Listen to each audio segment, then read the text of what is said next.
Hey, what's up, VC? It's Steve again, Harmless Rebel, and it's time for another hard rock and heavy metal update. It's going to be kind of a mixed bag today. It's been a week or so since I did a video, so I wanted to throw something up real quick.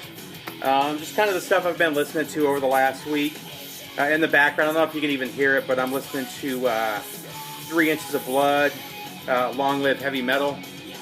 And this one was VCLT from Scott Waters. So let's just kind of jump into it. First, this is one that I bought before Christmas. Nuclear Blast was doing a clearance. They were getting rid of a bunch of stuff, so I grabbed a few albums. And this was one of them. I've never owned this on vinyl, so I was really happy to get it. And I forgot how much I like this album. It's been a long time since I've listened to it, but it's Show No Mercy from Slayer. And this one is on transparent green vinyl. I just forgot how good that was, you know. Usually when I want to listen to Slayer, I end up throwing in Seasons in the Abyss, or actually that's the main one I go to, or South of Heaven. Those are my two favorite, and the two that I pretty much always listen to. So it's been nice going back and revisiting those older Slayer albums. Next up, this is one that I got from Hell's Headbangers. This is a new wave of traditional heavy metal band, or I'm sorry, new wave of British heavy metal band. This is Fine Thanks. And this is some interesting stuff, really killer artwork. I love the front and the back album cover. The first half is under the name Fine Thanks. And then they changed their name. 2 members went on to form another band called Dog, which is the B-side, or all tracks from Dog. A really cool...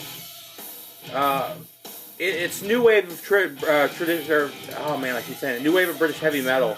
But there's definitely some psych elements in there, which are kind of cool. The A-side, the Fine Thanks stuff, was okay. The real standout stuff for me was the Dog stuff. On the whole B-side was just absolutely killer. I think the band just sounded better. They were more cohesive under the Dog banner than they were under Fine Thanks. But even the stuff under Fine Thanks was pretty good. So definitely worth checking out. And I think you can get this for like 12 or 13 bucks. It's not a super expensive album. So if you're in a new wave of traditional heavy metal, God, I keep doing it. New wave of British heavy metal, definitely get this one. And this was recorded in, I think the Fine Thanks was 82, 83, and then the Dog was like 84, 85, something like that. But regardless, really good stuff. Another new wave of British heavy metal band. This is Destroya. This one's pretty good. I don't like it as much as I like the Dog stuff. But it's still worth checking out. Again, this is a mini LP. It's only 4 songs. But just straight up traditional new wave of British heavy metal. So this is one that I've seen for a while at my local store, and I just kept blowing past it. Mainly because the 2 albums prior to this weren't that good. This is Imaginos from Blue Oyster Cult. I was really surprised with how good this album was. And then what I found out was it was one of the members, it started off as a solo project for 1 or 2 of the members, or a side project. And they ended up bringing in the rest of the band to record it, you know, maybe 10 years later or 20 years later, something like that. But really good stuff. Really reminds me of the 70s era Blue Oyster Cult. And there's a lot of heaviness that they lost in the mid-80s. And that's why I avoided this. This came out in 88. And like I said, the 2 albums that came out before this, I just didn't think were that good. They had gone more the poppy route, and it just wasn't for me. So this is a really good, really worth checking out if you're a 70s BOC fan. Next up, this was actually another bit of VCLT from Scott. I showed this in the last video when I got it. This is Ironbound from Overkill. Somehow I missed this album, and it's really good. It really kicks ass. A lot of people say this is a return to form for the band, and I can kind of see that, but that implies that the albums before it weren't that good. but the 2 or 3 albums before it I liked just as much, especially Relics. Relics is a favorite of that era there. But this definitely harkens back on their earlier thrash sound, and I just really dug this album, and it's definitely worth checking out. Overkill.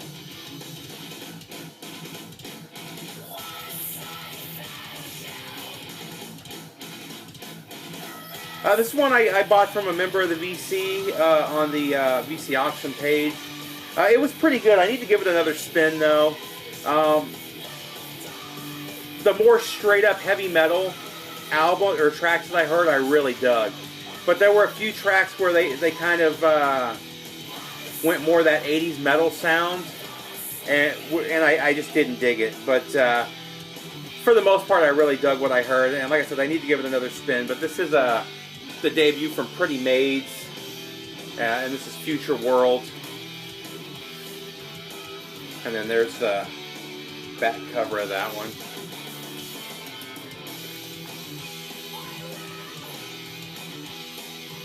Next up, this one really blew me away. I was kind of hesitant to buy this at first because I had heard that the CD didn't sound good, that the sound quality wasn't that good. But I'm a fan of the band, and I want to get all of their stuff on vinyl, so I went ahead and grabbed it. But and I was blown away with how good it is. It's just a killer set. This is Wasp, The Sting. This was recorded at the Key Club in Los Angeles in 2000. And this is towards the end of that time where he would play, where Black Dude would play Fuck Like a Beast. He won't play it anymore. Or, I'm sorry, Animal.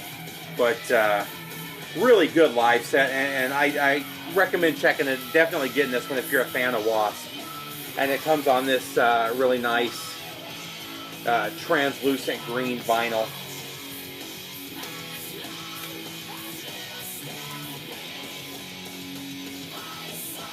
Really great album, though. I can't stress how much. This is one of the better sounding live albums I've heard of him. So, again, I don't know how the CD sounds, but I haven't heard the best things about it. And this is not a bootleg. This was officially released by Madfish, who also released... I'm trying to think of the album. His last album of the 80s. I can't think of what it is. It's going to dry. It'll come to me, and I'm sure as soon as I'm done with this video. Next up, I finally grabbed this from Rockadrome. I really dig this band, so I wanted to find their earlier stuff. And this is the Lost Tapes from Stepson. Stepson is one of those obscure 70s hard rock bands that everybody's looking for their one album. It's really hard to find. It goes for $30, $40, $50 when it does pop up. I was lucky enough to find it for really cheap. I think I paid $7 for it a couple of years ago. And you can see it's actually the same artwork. But this is their one release. And this album absolutely kicks ass. If you ever see this, grab it. Number one, it's hard to find. It's very collectible. And it's also really good 70s hard rock. Unfortunately, the Lost Tapes isn't as good. And that's why the stuff was never released. This was their, this came out in '74, and this was all the tracks, basically. This is everything they recorded pre-1974, so pre that album. So this stuff wasn't on the album, and like I said, for good reason. There's some really killer tracks on here, but then there's some stuff that's just so-so. So if you're a fan of the band, I definitely recommend checking this out. If you like 70s hard rock, it's still worth picking up. It's still good 70s hard rock. It's just not as good as their full release that came out in '74. But you can get this for like $12 or $13. So at that price, it's definitely worth grabbing. Next up, just an absolute classic. This is an album I've wanted on vinyl for quite some time. I finally grabbed it. It got reissued last year, finally. This was really the start, or the beginning, in my opinion, for this band. I like their two prior albums, but this is where they really kicked in gear and just started putting out just amazing metal. And this is Spiritual Healing from Death. I love this album art, too. This and the album art for Leprosy are two of my all-time favorite album covers. Just really good. I like Leprosy too, but I like I think Chuck and Death just sounded better when they had that more cohesive mix of thrash and death.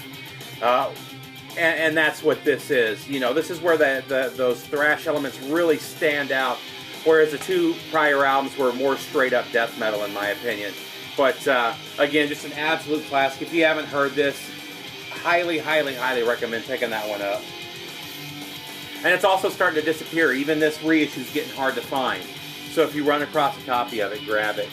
And then last for today, I don't really say Grail too much, but this is an absolute Grail. I've wanted this album on vinyl for quite some time. I got a hold of a copy of this album. I don't remember if it was a bootleg or what, but years ago, and I just absolutely loved it. And when I saw this pop up at one of the online stores I go to, I happen to have some credit, so I got it for a really good deal. This usually goes anywhere from $50 to $80, and this is in near mint in the condition it's in. And I think I got it with the discounts for $35. But this is the first album from power metal band or speed metal band Acid. Acid has a very cool sound. Number one, they're female fronted, which for 1982, or I'm sorry, 1983, you just didn't see in speed metal or thrash, or there were a couple, but and very few did it as well as Acid did. But the easiest way I can explain Acid is take the speed and kind of that sound of Motorhead, cross it with Venom, and the lyrics are definitely that occult type of lyrics that you got from Venom. I mean, Acid, Ghost Rider, Hell on Wheels, Demon, Heaven's Devils, Satan are the songs, you know. But there's a very punk edge to it that you didn't hear that much, and the fact that it's female fronted and Kate's vocals are just absolutely amazing. They only put out 3 albums, sadly, and all 3 are absolute classics. I can't wait to get the other 2. And then there was in like 2009 or 2010, there was a live album put out. I don't know if that was put out by the band or if it's a bootleg, but I want to get that one as well. But man, this is just killer album. This hasn't been repressed, which is why it's so hard to get. They're a I want to say they're a Dutch band. Give me a sec. Should say it on here. Or I'm sorry, Belgian. They're a Belgian band, and this has only been it was only released in Belgium. It's never been reissued. I know that there's a couple CD releases, but even they're kind of hard to find and a little bit pricey. But man, if you run across anything from Acid, grab it. Just amazing, amazing, amazing stuff. Highly recommended. Definitely a favorite of mine. But that's pretty much it, VC. I'll be doing let's see, I think I'm going to do a box set video next.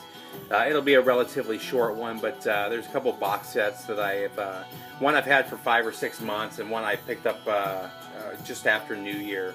So I want to show those real quick, and then we'll see where we go from there. There's going to be a Judas Priest Part 3 coming up. I know, I'm sorry for you guys that have been asking for it. I've probably got 30 requests for Part 3. It is coming. I'm actually waiting on one album.